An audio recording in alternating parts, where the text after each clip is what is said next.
Welcome back to Carneades.org. Today we're going to be continuing with our series entitled The 7 Ontological Arguments for the Existence of God. Today we're going to be looking at argument number 3, the modal ontological argument for the existence of God. Now, modal is just a philosophy word that means dealing with possibility and necessity. If something is possible, it exists in some possible world. If something is necessary, it exists in all possible worlds.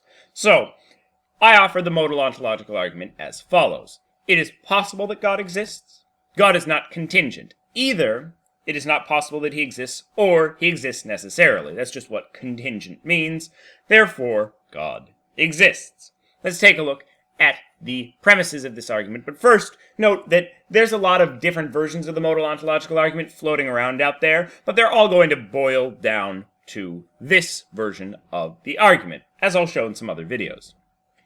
First premise, it is possible that God exists.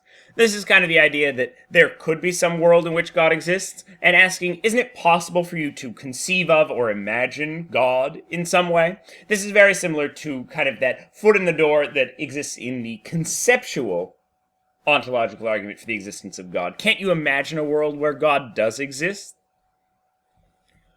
Number 2, God is not contingent. Either it's not possible that he exists, or he exists necessarily.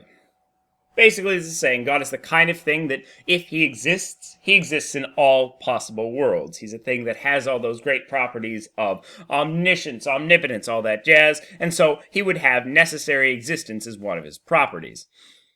So, one of his qualities is actually necessary existence, just like omniscience or omnipotence would be. Therefore, God exists. This just follows logically. We had P, we had not P or Q, therefore Q from 1-2 disjunctive syllogism.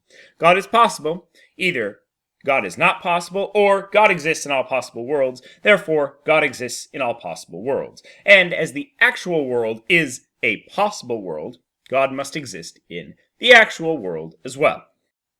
Like Carneades, I don't have anything against God, I have something against bad arguments for God. And the modal ontological argument is one of the worst arguments for God. So, what I am going to do here is, instead of offering just one video giving some objections to this argument, I'm going to do Debunking the Modal Ontological Argument 6 Ways from Sunday. We are going to be providing over 36, that's 6 times 6, objections to the modal ontological argument in different versions that have been out there. And we're going to do one video on those objections every single day this week throughout. Keep your eyes open for my little objections in the corner and the counter counting our way up to 36. The first one is on Monday. We're going to be taking a look at the standard objections to the modal ontological argument as I just offered it. On Tuesday, we're going to be taking a look at some objections to Inspiring Philosophy's version of the modal ontological argument. This is a YouTuber out there who has presented a pretty substantial case for this version of the ontological argument, and I wanted to address it. On Wednesday, we're going to take a look at some objections to Inspiring Philosophy's responses to objections. On Thursday, we're going to take a look at the objections to the modal perfection argument. This is actually an argument that kind of underlies the modal ontological argument. We'll see why that's problematic. On Friday, we will show why the modal ontological argument does in fact beg the question, and we will show why that is not a good thing, why that is a bad thing, and it's problematic for the argument. And finally, on Saturday, I will offer the anti-modal ontological argument, which will show that not only does this argument not succeed, but the very form of argument that it uses is invalid and not useful for us. So, that was the modal ontological argument. Next week, after this lovely series, we'll take a look at the Meinonian ontological argument, the Mariological, the religious experience, and finally the higher order ontological argument.